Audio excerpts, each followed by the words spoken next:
What's up guys, इस video में मैं आप लोग को पीएचपी प्रोग्रामिंग स्टार्टिंग से लेके एंड तक सिखाऊंगा। तो हम लोग इस चैनल पर पूरी पीएचपी सीखेंगे। मैं आप लोग को पीएचपी के सारे एस्पेक्ट सिखाऊंगा। अगर आप लोगों ने इस चैनल को सब्सक्राइब नहीं किया है तो आप लोग इस चैनल को सब्सक्राइब कर लीजिए ताकि हमारे सारे वीडियोस आपके यूट्यूब होम पेज पर आ जाएं। और अगर आप लोग सब्सक्राइब नहीं करते हैं तो शायद हम लोग आज के बाद कभी ना मिलें। हम लोग इस वीडियो में देखेंगे installation of Sublime, installation of jam, एक बेसिक एचटीएमएल पेज कैसे बनाते हैं ताकि इस वीडियो का प्रीरिक्विजिट कुछ ना रहे, एको कैसे करते हैं, कमेंट्स क्या होते हैं, सेशंस कैसे काम करते हैं, डेटाबेस से कैसे कनेक्ट करते हैं, डायनामिक पेज कैसे बनाते हैं, इफ एल्स कंडीशनल स्टेटमेंट कैसे यूज करते हैं और भी पीएचपी के काफी एस्पेक्ट्स। लेकिन इसकी किसी मैं भी यहाँ पर अपना क्रोम ब्राउजर खोलूंगा और क्रोम ब्राउजर खोलकर गूगल में मैं लिखूंगा डाउनलोड जैम्प।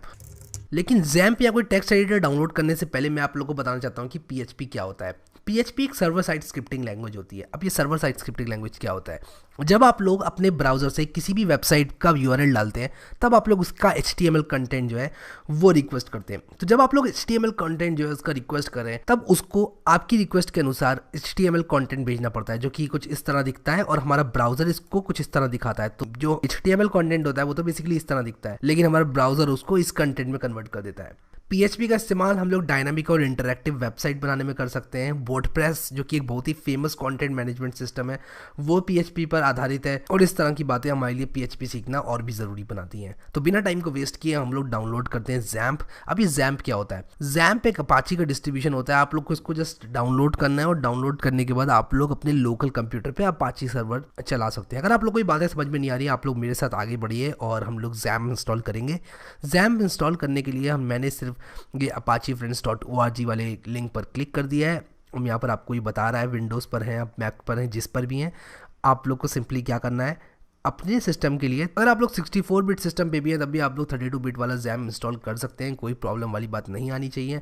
आप लोग को पहला वाला मैं यहाँ पर 5.6 वाला पीएचपी इंस्टॉल कर रहा हूँ, आप लोग 7.1 भी कर सकते हैं। बेसिकली pretty much सारी चीज़ें सेम रहती हैं। तो हम लोग लेटेस्ट वर्जन ही इंस्टॉल करते हैं। तो मैंने यहाँ पर डाउनलोड पर क्लिक कर दिया और आप लोग देख सकते हैं कि मेरा ये डाउनलोड जो है स्टार्ट हो गया है। कह रहा है 1 मिनट में, अरे बहुत तेज़ इंटरनेट स्पीड आ रही है, 22 सेकंड्स में कह रहा है डाउनलोड हो जाएगा। तो ये 123 MB का आपकी इंटरनेट स्पीड के अनुसार ये आपके कंप्यूटर पर डाउनलोड हो जाएगा। जितनी देर में डाउनलोड हो रहा है उतनी देर में हम टाइम बचाते हुए एक और काम करते हैं। लिखते हैं गूगल पर डाउनलोड सबलाइम टेक्स्ट। हम लोग लिखेंगे डाउनलोड सबलाइम टेक्स्ट 3 क्योंकि हम लोग सबलाइम टेक्स्ट 3 यूज़ करना चाहते हैं। तो आप लोग देख सकते हैं इसने मुझे दिखा दिया sublimetext.com/3। मैं इस पर क्लिक करूँगा और आप लोग देख सकते हैं यहाँ पर ही कह रहा है विंडोज 64 बिट। तो इसको मैं विंडोज 64 बिट वाले पर क्लिक करूंगा और इसने मुझे 64 बिट वाला जो मेरा सबलाइम टेक्स्ट का इंस्टॉलर है वो मुझे दे दिया है। अब आप लोग को सिंपली क्या करना है, सबसे पहले जैम्प को खोलना है जो कि इंस्टॉलर हमने इंस्टॉल किया है। इसको परमिशन देना है। परमिशन देने के बाद ये इंस्टॉल होने वाला है। मैंने इस पर येस कर दिया है और ये इसका इंस्टॉलर खुलेगा। जैसे कि आप लोग देख सकते हैं इसका इंस्टॉलर खुल रहा है। इसका इंस्टॉलर जब खुल जाए तो आप लोग को ये कुछ वार्निंग दे सकता है। आप लोग उसको सिंपली ओके कर दीजिए, कोई प्रॉब्लम नहीं आनी चाहिए। नेक्स्ट पर क्लिक करना है आपको। ये सारे पे चेक रहने देना क्योंकि आज नहीं तो कल हम लोग ये सारे के सारे प्रोग्राम्स को और यूटिलिटीज़ को यूज़ कर सकते हैं। तो नेक्स्ट पर क्लिक करेंगे और इसके बाद सेलेक्ट फोल्डर सी जैम्प आप लोग यही रहने दीजिए। मैं आपको यही रिकमेंड करूँगा कि आप लोग इसका फोल्डर यही रहने दीजिए। इसके बाद आप लोग को फिर से नेक्स्ट पर क्लिक करना है। तो मेरा ये कह रहा है selected folder is not empty, मैंने ऑलरेडी इंस्टॉल कर लिया। आप लोग आगे बढ़कर नेक्स्ट पर क्लिक करके इसको इंस्टॉल कर दीजिए। ये कोई भी दिक्कत वाली प्रोसेस नहीं होनी चाहिए। आप लोग को सॉफ्टवेयर इंस्टॉल करना तो आता ही होगा। मैं इसको अभी कर रहा हूँ कैंसिल, लेकिन आपको इसको पूरा इंस्टॉल करके फिनिश पे क्लिक करना है और जैसे ही आप लोग फिनिश पे क्लिक करेंगे आपका इंस्टॉल हो जाएगा। उसके बाद आपको सबलाइम टेक्स्ट इंस्टॉल करना है। अब ये सबलाइम टेक्स्ट क्या होता है? सबलाइम टेक्स्ट बेसिकली कुछ नहीं है, नोटपैड की तरह एक टेक्स्ट एडिटर है। लेकिन हम लोग इसका इस्तेमाल क्यों कर रहे हैं? हम लोग इसका इस्तेमाल इसलिए कर रहे हैं क्योंकि इसमें बहुत अच्छी अच्छी खूबियाँ हैं जो कि मैं आपको दिखाऊंगा। आपका टाइम बहुत ज़्यादा बचाता है। ये आपको सिंगल क्लिक पर कुछ चीज़ें करने की सुविधाएं देता है। तो अभी हम आगे जाकर देखेंगे कि कैसे हम लोग सबलाइम टेक्स्ट की मदद से अपना टाइम बचा सकते हैं। अभी के लिए आप लोग सिंपली इसको इंस्टॉल कर लीजिए। मैं इसको इंस्टॉल नहीं कर रहा हूँ फिर से क्योंकि मैंने इंस्टॉल कर लिया है। आप लोगों को नेक्स्ट पर क्लिक करना है। जैसे जैसे बोलता जाए फिनिश पर क्लिक करके इसको इंस्टॉल कर लेना है। जैसे ही आप लोग ये इंस्टॉल कर लेंगे ये आपका फिनिश हो जाएगा। मैं अभी यहाँ पर इसको एग्जिट कर रहा हूँ, आपको नहीं करना है। मैं फिर से रिपीट कर रहा हूँ, आपको एग्जिट नहीं करना है, आपको इसको इंस्टॉल करना है सही से क्योंकि मैंने ऑलरेडी इंस्टॉल कर लिया है। तो एक बार आपका ये इंस्टॉल हो जाता है तो उसके बाद हम पीएचपी सेटअप करने के लिए तैयार हैं। अब मैं आप लोगों को बताता हूँ जो हमारी सारी फाइल्स होती हैं जो कि जैम्प रेफरेंस करता है वो कहाँ पर होती हैं। आपको सी में जाना है, जैम्प में जाना है और htdocs में जाना है। आपका कुछ फोल्डर इस तरह से दिखेगा। अब यहाँ पर हम जितने भी फोल्डर्स बनाएंगे वो हमारी अलग अलग वेबसाइट्स होंगी।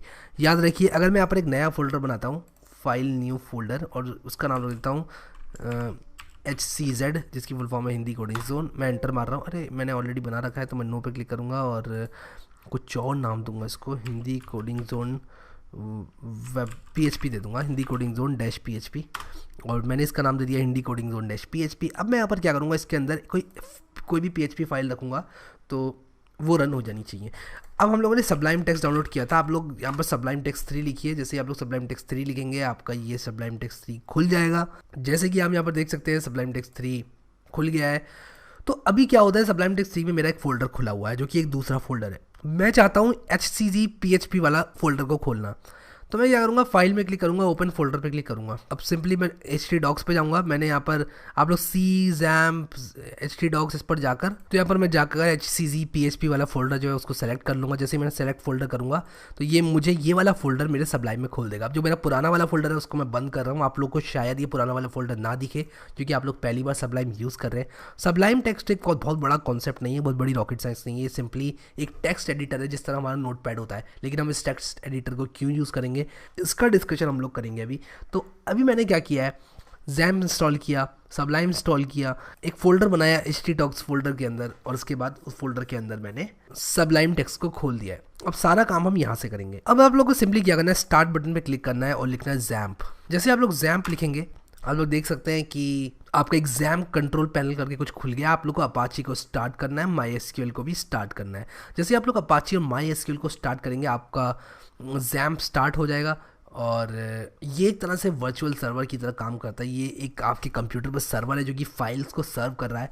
तो धीरे धीरे आपको चीज़ें समझ में आती रहेंगी। अगर आप लोग को चीज़ें समझ में नहीं आ रही हैं, आप लोग को सिंपली क्या करना है, जो मैं कर रहा हूँ उसको आप लोग को मेरे साथ साथ करते जाना है, और आप लोग को एक टाइम पर सब कुछ समझ में आ जाएगा। तो PHP फाइल सबसे पहले किस तरह लिखते हैं, तो मैं यहाँ पर लिखूँगा PHP और इसको थोड़ा रूम दूंगा और फिर कुछ इस तरह का सिंटेक्स लिखूंगा। अब मैंने ये क्या लिख दिया यहाँ पर, तो ये PHP फाइल का सिंटेक्स है।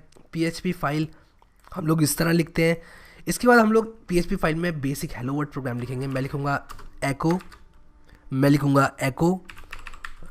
हेलो वर्ड, और उसके बाद हम लोग सेमीकोलन लगाते हैं। पाइथन में सेमीकोलन हमारे नहीं होता था, हम लोग PHP में लेकिन सेमीकोलन लगाएंगे। ये PHP का सिंटेक्स है।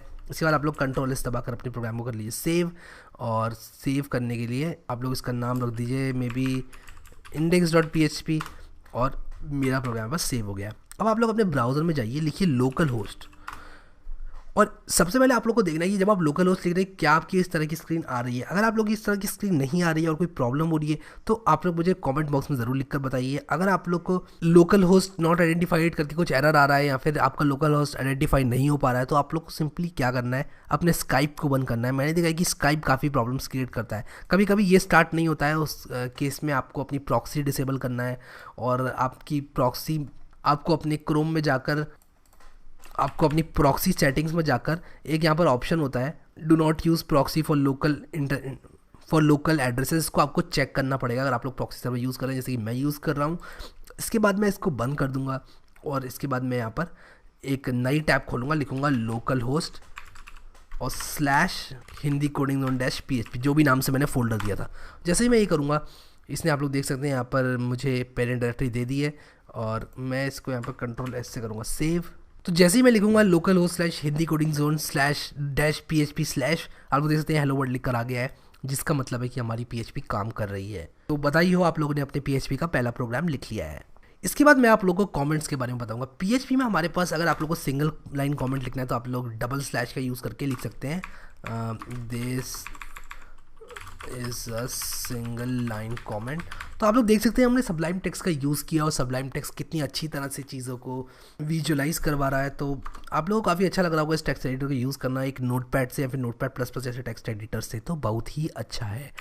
इसके बाद अगर मुझे लिखना है मल्टी लाइन कॉमेंट, तो मैं यहाँ पर लिखूँगा स्लैश, फिर लिखूँगा स्टार, फिर लिखूँगा this is a multi line comment.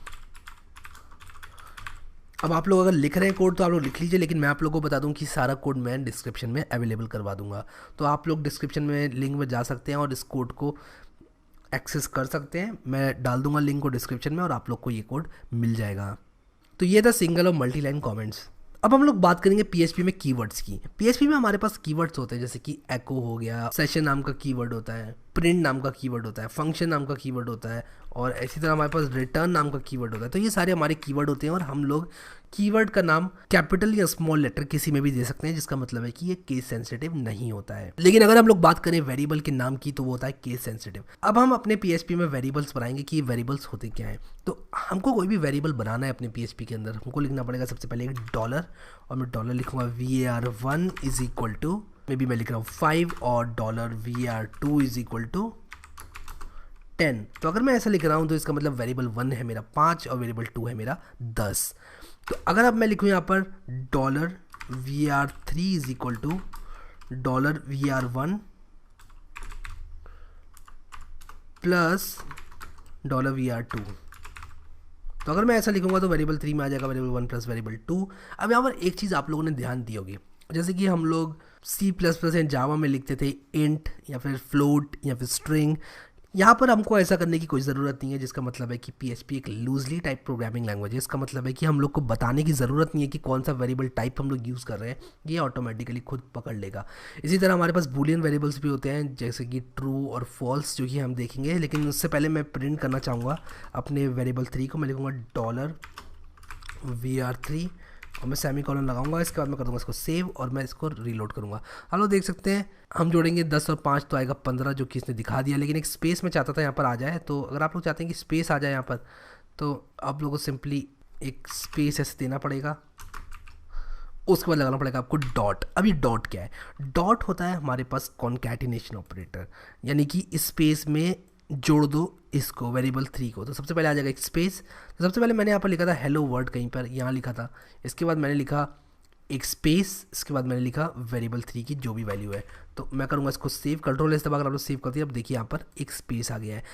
अब अगर मैं इसके अंदर HTML कंटेंट लगाता, जैसे कि मैं कुछ इस तरह दिखाता, दिस इज़ अ पैराग्राफ, और इसके बाद मैं कर देता अपने HTML को बंद, तब क्या होता? अगर मैं कुछ ऐसा करता तो सिंपली ये क्या करता, ये P टैग्स को शो नहीं करता। जैसे कि मैं आपको दिखाता हूँ, ये करेगा दिस इज़ अ पैराग्राफ। इसने इस HTML को कर दिया एग्जीक्यूट, यानी कि अगर मैं राइट क्लिक करके जाऊँगा व्यू पेज सोर्स में, तो इसने, आप लोग देखते हैं ये HTML की जो सिंटेक्स है वो हमको यहाँ पर देखने को मिल रहा है। इसका मतलब कि HTML सिंटेक्स को इसने कर दिया है अपने हिसाब से पार्स, और इसने हमसे ले लिया है ये जो कोड हमने लिखा है। तो अभी तक तो मैं आशा करता हूँ आप लोगों को सब कुछ समझ में आ रहा होगा। अब हम लोग मूव करेंगे फंक्शंस की तरफ। मैं चाहूँगा कि आप लोग इस तरह के कॉन्कैटिनेशन ऑपरेशंस अपने आप परफॉर्म करके देखें, ताकि आप लोग को और क्लैरिटी आ जाए। तो हम लोगों ने देखा echo, single line, multi line, variables, PHP loosely type programming language होती है, keywords, variable names case sensitive होते हैं या नहीं होते हैं। अब मैं बहुत ही जल्दी आप लोगों को एक बूलियन वेरिएबल बना के दिखाता हूँ। तो मैं लिखूँगा बूल और इसको लिखूँगा ट्रू, तो ये हो जाएगा ट्रू। और इसी तरह बूल, और मुझे लगाना पड़ेगा एक डॉलर यहाँ पर, और $bool2 इज इक्वल टू मुझे देना पड़ेगा फॉल्स। तो अब मैं अगर इसको प्रिंट करता हूँ, यानी कि एको लिखता हूँ $bool1, आप लोग देख सकते हैं जैसे मैं बूल लिख रहा हूँ ये मुझे ऑटोमेटिकली सजेस्ट कर रहा है कि आप क्या लिखना चाहते हैं, बूल लिखना चाहते हैं या bool2 लिखना चाहते हैं।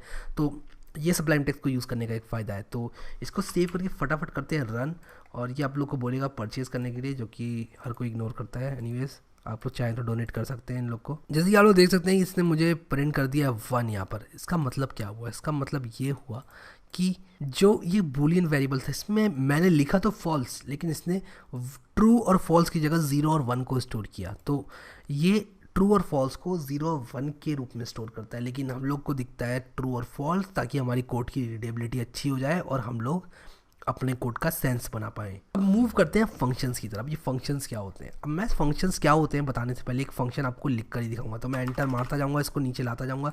यहाँ पर मैं लिखूँगा फंक्शन और func1। तो func1 है मेरे फंक्शन का नाम, और उसके बाद मैं रखूँगा एको दिस फंक्शन प्रिंट्स समथिंग। तो मैं यहाँ पर कुछ भी रैंडम लिख रहा हूँ, आप लोग को ध्यान रखना है सेमीकोलन लगाते रहें। सेमीकोलन अगर आप लोग लगाना भूले तो आप लोग को आएगा एरर, जो कि मैं नहीं चाहता हूँ।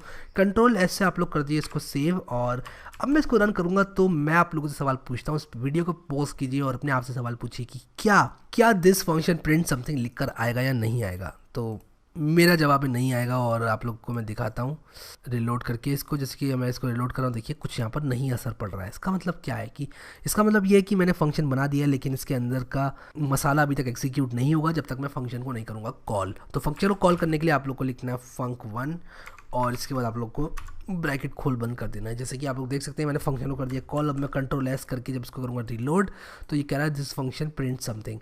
तो अगर मैं करूँगा इस फंक्शन को 10 बार रन तो ये 10 बार दिस फंक्शन प्रिंट समथिंग करेगा। अब ये एक बहुत ही सिंपल सा फंक्शन है। मेरा फंक्शन कॉम्प्लिकेटेड भी हो सकता था। मेरा फंक्शन अगर मैं यूट्यूब या फेसबुक जैसी वेबसाइट बना रहा हूँ तो हो सकता था कि कितने यूज़र्स आए उसको प्रिंट करना, या फिर कितने व्यूज़ हो गए हैं किस वीडियो में उसको प्रिंट करना। तो या तो आपके पास एक ऑप्शन है कि आप लोग एक एक करके सारा कोड फिर से लिखें कि इस वीडियो में इतने व्यूज़, इस वीडियो में इतने व्यूज़, जो व्यूज़ फैच करने का प्रोग्राम है उसको आप लोग बार बार रन करें। एक और ऑप्शन है आपके पास फंक्शंस को यूज़ करना।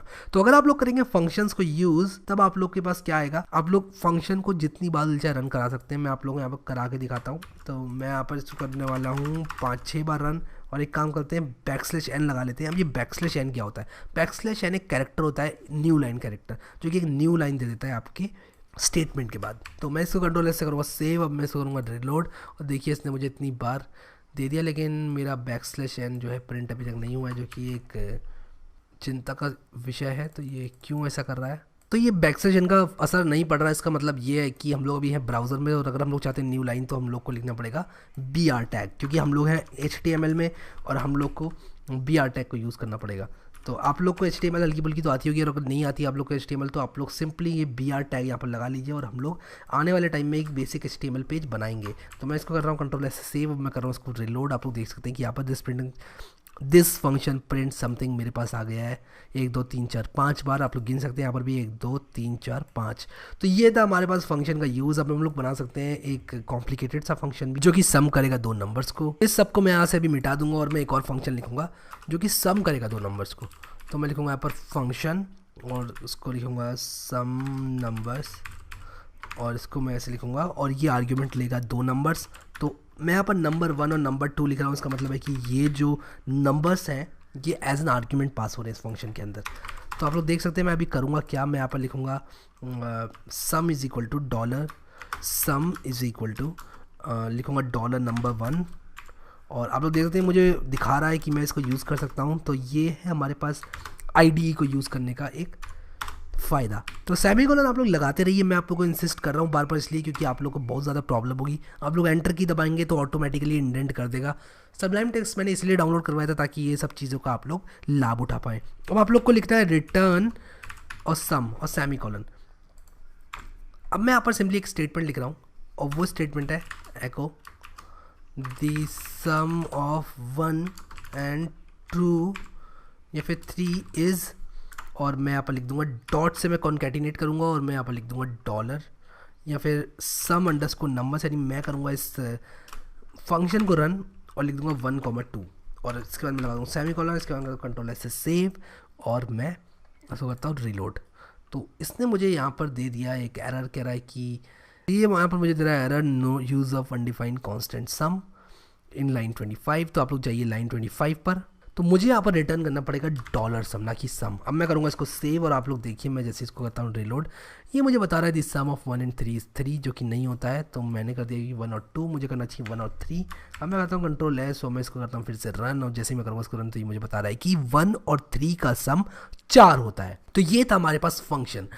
अब मैं यहाँ पर क्या करूँगा, आपको इफ़ और एल्स बताऊँगा क्या होता है। जब हम HTML का यूज़ करते हैं ब्राउज़र में यूज़र को वेब पेज देते समय, तब हम लोग क्या करते हैं कि हम लोग को इफ़ एल्स को यूज़ करना पड़ता है। जैसे कि अगर आप मान लीजिए कोई बंदा आपके पेज पर आया और वो लॉग्ड इन है, अगर वो पहले से लॉग्ड इन है तो आप लोग उसको क्यों बोलेंगे लॉग इन साइन अप, और या फिर अगर वो बंदा लॉग्ड इन नहीं है तो आप लोग को देना पड़ेगा उसको लॉग इन साइन अप। वरना अगर वो लॉग्ड इन है तो आपको देना पड़ेगा वेलकम उसका यूज़र नेम। ऐसा आपने बहुत जगह देखा होगा। आप लोग फेसबुक का एग्जाम्पल देख लीजिए, आप लॉग्ड इन होते हैं तो आप लोग का नाम दिखाता है ऊपर, और आप लोग लॉग्ड इन नहीं होते हैं तो आपको फेसबुक पेज दिखाता है। या फिर अगर आप इमीडिएटली लॉग आउट कर देते हैं तो आपको अगले पल में ही वो please log in to continue का पॉपअप दिखाता है।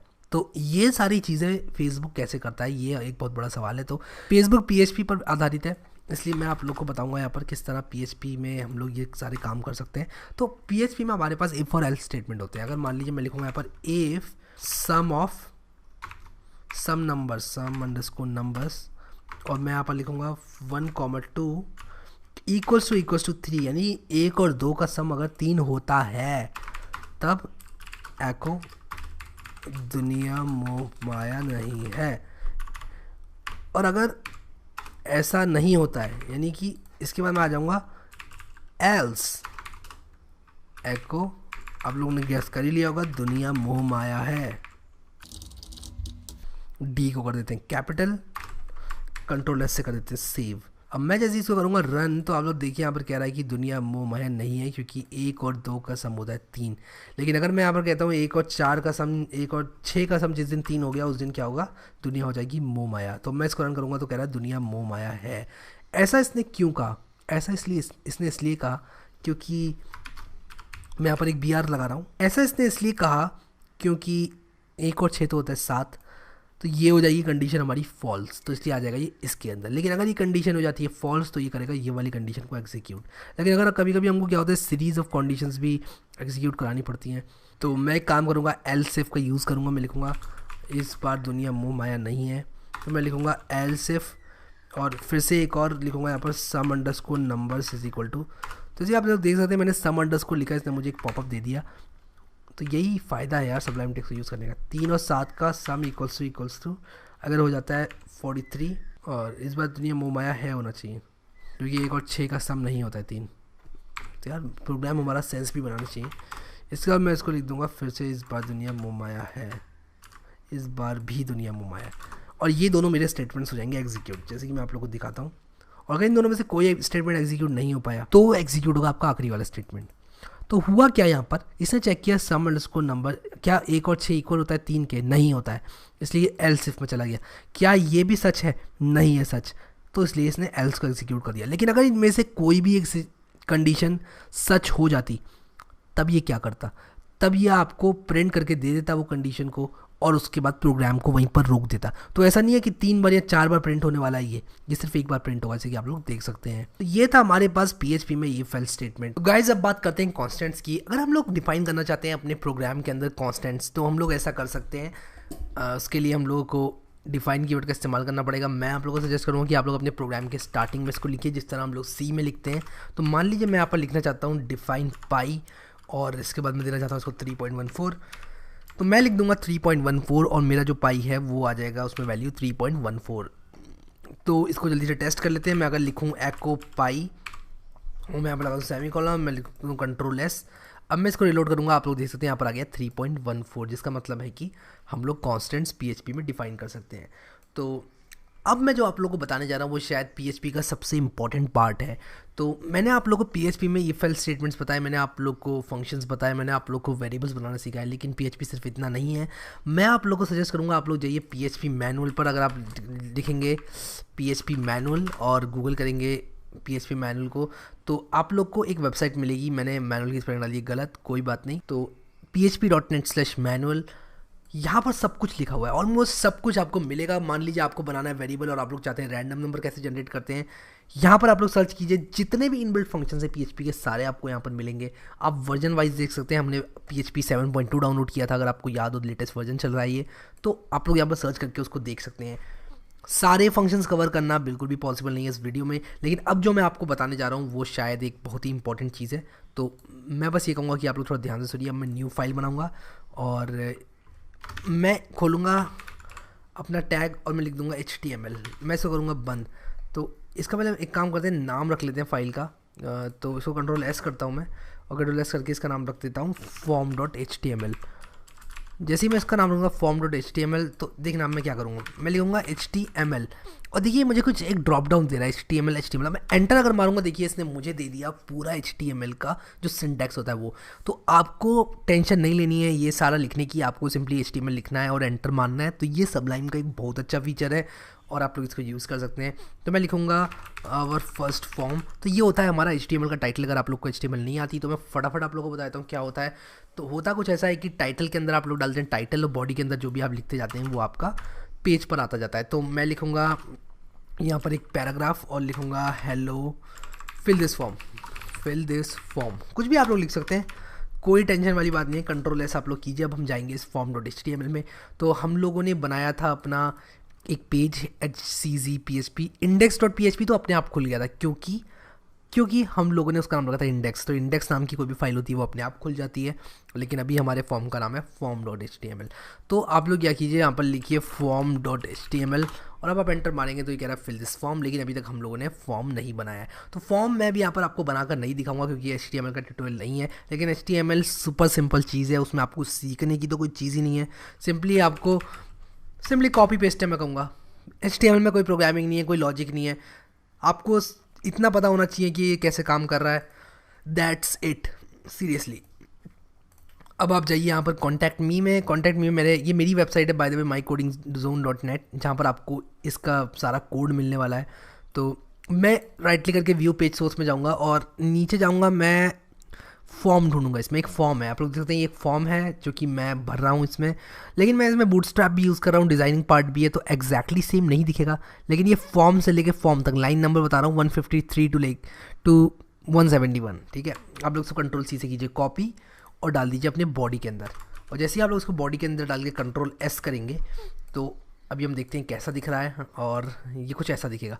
ये भी एक बहुत अच्छा फॉर्म नहीं है, लेकिन मैं आप लोगों को बता दूं कि इस फॉर्म को हम भरेंगे और हम सिर्फ PHP में देखेंगे कि ये सब चीज़ें कैसे काम करती हैं। तो इस फॉर्म पर डालते हैं थोड़ी सी नज़र और देखते हैं क्या चल रहा है। यहाँ पर form action is equal to, यानी एक्शन, ये जो सामान है वो कहाँ जाएगा। देखिए PHP में हम लोग क्या करेंगे, ये फॉर्म में हम कुछ फिल करेंगे एंट्रीज। अब ये सारी एंट्रीज हम देंगे एक दूसरे PHP पेज को, क्योंकि ये एक PHP पेज नहीं है, ये एक HTML पेज है। हम इसकी सारी जो एंट्रीज़ हैं, जो डेटा एंट्रीज़ हैं, वो देंगे एक PHP पेज को। वो PHP पेज लेगा उन एंट्रीज़ को और उसके बाद कुछ करेगा। वो जो कुछ होता है, कुछ करेगा में से, वो कुछ हो सकता है डेटाबेस में स्टोर कराना, वो कुछ हो सकता है आप लोग को उसके हिसाब से कोई मैसेज देना, या फिर वो कुछ हो सकता है कुछ भी हो सकता है, वो हो सकता है आपको दिखा दे जो आपने टाइप किया है सिंपली। तो देखते हैं सब चीज़ें कैसे काम करती हैं। तो इसका नाम मैं रख रहा हूँ action.php। action.php अभी हम कोड करेंगे, अभी हम लोग देख रहे हैं सब कुछ ठीक है या नहीं। इसके बाद पहला मेरा इनपुट टैग है, उसका नाम है नेम। जो इसका नाम होता है, यानी कि नेम होता है, नेम इज इक्वल टू क्या है वो इंपॉर्टेंट होता है। तो इसका name is equal to simply name ही है, तो ठीक है। इसके बाद हमारा इसी फॉर्म के अंदर, यानी ओपनिंग फॉर्म और क्लोजिंग फॉर्म पैरेंट, ये टैग्स के अंदर जो हमारे इनपुट टैग्स हैं वो सारे टैग्स का डेटा ये लेकर जाएगा। तो पहला डेटा हमने देखा। दूसरा डेटा पॉइंट है हमारा type is equal to email और name is equal to email. तो नेम इज इक्वल टू क्या है हमारा यहाँ पर, ईमेल। इसी तरह हमारे इनपुट में यहाँ पर name is equal to phone है और name is equal to description है। आप लोग एक बात का ध्यान रखना, नेम 2 बार मत डाल देना, यानी कि यहाँ पर आपने name is equal to phone कर दिया है तो आप यहाँ पर name is equal to phone नहीं कर सकते, क्योंकि फ़ोन तो इस वाले टैग का नाम है। तो ऐसा करेंगे तो होंगी प्रॉब्लम्स। एरर तो एरर होता है कैसा भी हो, तो एरर की बात नहीं करते हैं, अच्छी बातें करते हैं। कंट्रोल एस से आप इसको कर लीजिए सेव, और इसके बाद आप लोग इसको रिफ्रेश कीजिए। अभी मैं चाहता हूँ कि थोड़ा एक स्पेस यहाँ पर दे दूँ, तो थोड़ी सी HTML भी हम लोग यहाँ पर सीख लेते हैं, और हर डिव टैग के बाद हम लोग क्या करते हैं, यहाँ पर एक BR देते हैं। अगर आप लोगों को समझ नहीं आ रहा है कि डिव टैग्स क्या है, ये डिव टैग्स हमारे बूटस्ट्रैप से आ रहे हैं। तो बूटस्ट्रैप कभी और कवर करेंगे, मैंने ऑलरेडी कवर करी हुई है अपने फ्लास्क वाले ट्यूटोरियल्स में, लेकिन अभी उन सब का डिस्कशन मैं यहाँ पर नहीं करूँगा।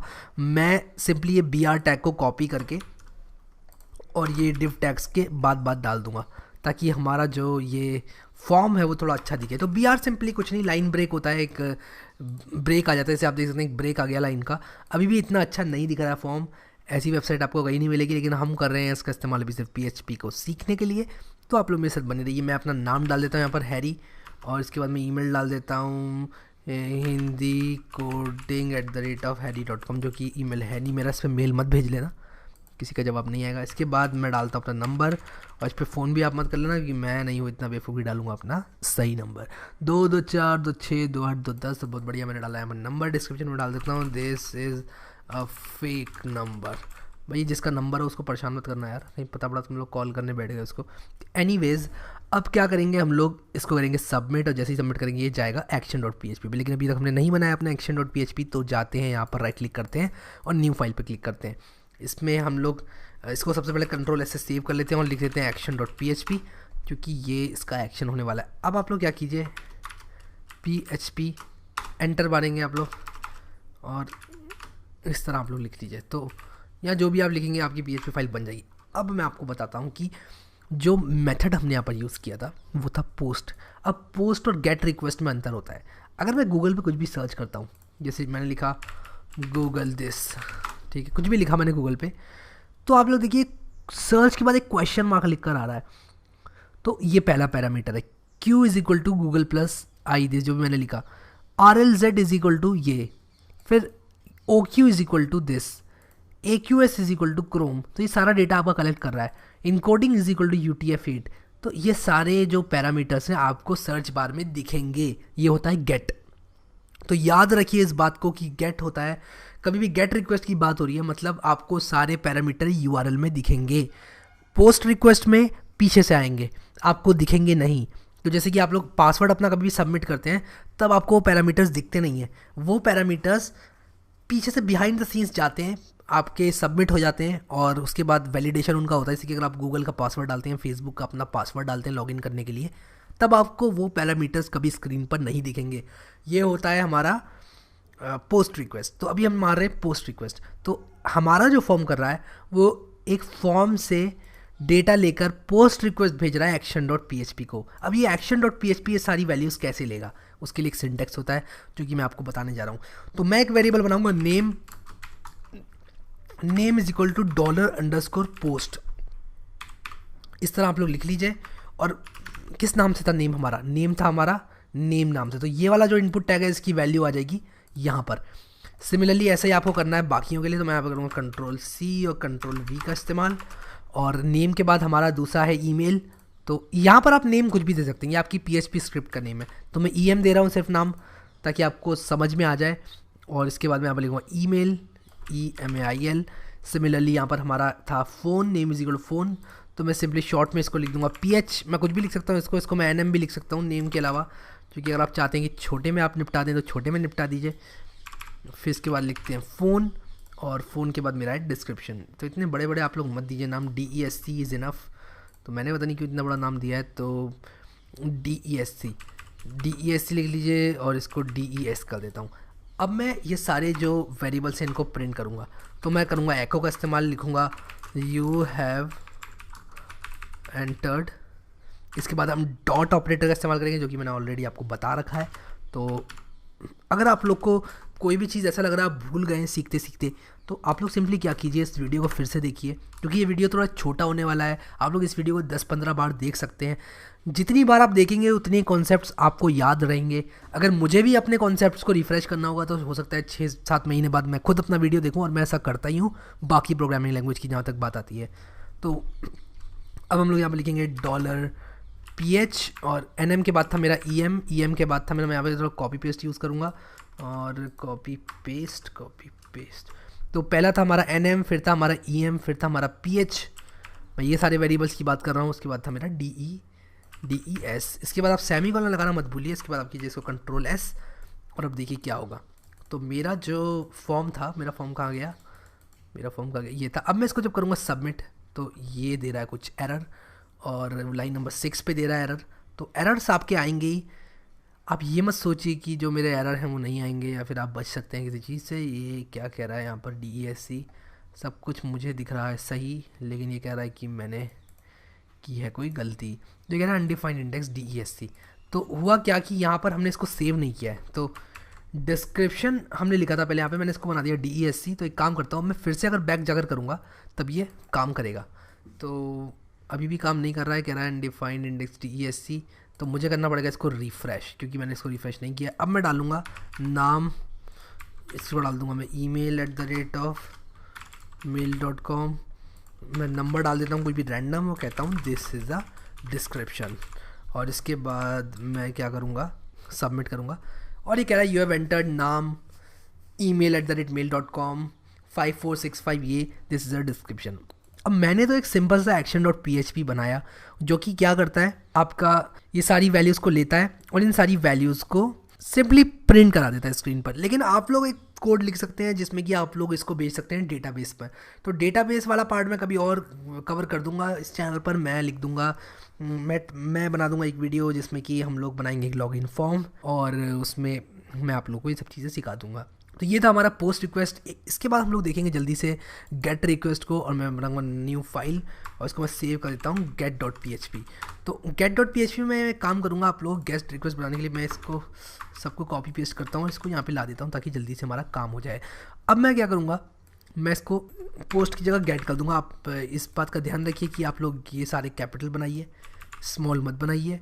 और मैं यहाँ पे गेट गेट गेट गेट लिख रहा हूँ और सेम चीज़ मैं करने वाला हूँ यहाँ पर। यू हैव एंटर्ड और यहाँ पे स्पेस दे देता हूँ।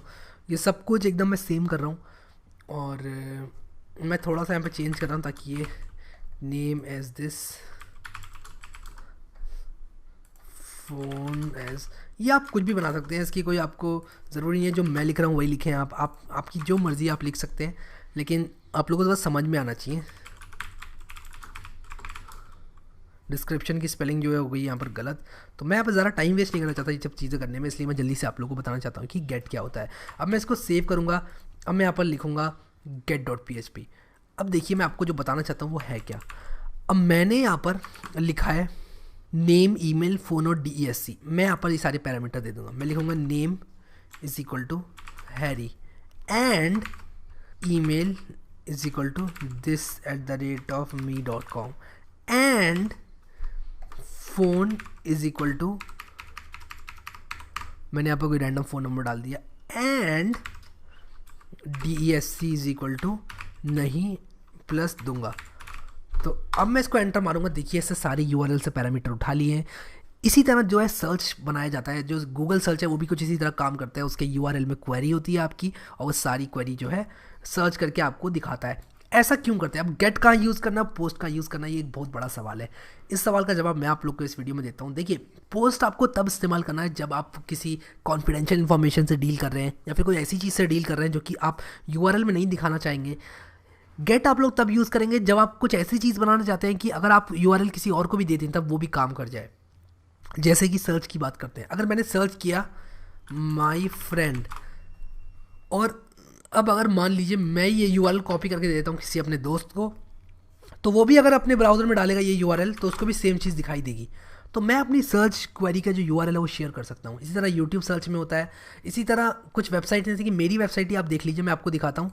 अगर आप लोग यहाँ पर हिंदी में जाएंगे और हिंदी वेबसाइट में जाने के बाद आप लोग ब्लॉग में जाएंगे तो आप लोग को यहाँ पर दिखेगा कि हालांकि ये वेबसाइट फ्लास्क में बनी हुई है, ये वेबसाइट क्या कहते हैं PHP में नहीं बनी हुई है, लेकिन तभी मैं आपको बताऊँ। यहाँ पर देखिए अगर मैं इसको नेक्स्ट कर दूँ, अगर मैं यहाँ पर नेक्स्ट कर दूँ तो देखिए यहाँ पर आएगा URL में question mark number equals to 1। तो ये गेट पैरामीटर है जो कि बता रहा है कि कौन से पेज नंबर पे आप हैं। तो इस तरह आप लोग जो है गेट रिक्वेस्ट यूज़ कर सकते हैं। मैं आशा करता हूँ आप लोग को ये वीडियो पसंद आया होगा। ये मेरी कोशिश थी आपको सिंपली PHP से स्टार्ट कराना। एक बार आप किसी प्रोग्रामिंग लैंग्वेज में स्टार्ट हो जाते हैं तो आप लोग के लिए बहुत आसान हो जाता है आगे बढ़ना। तो मैं सिंपली आप लोग को PHP के बारे में थोड़ा बहुत इंट्रोडक्शन देना चाहता था, क्योंकि मेरे प्लान है आगे PHP में कुछ अच्छी अच्छी चीज़ें बनाने का, जैसे कि लॉगिन सिस्टम या फिर और भी चीज़ें हम लोग बनाएंगे।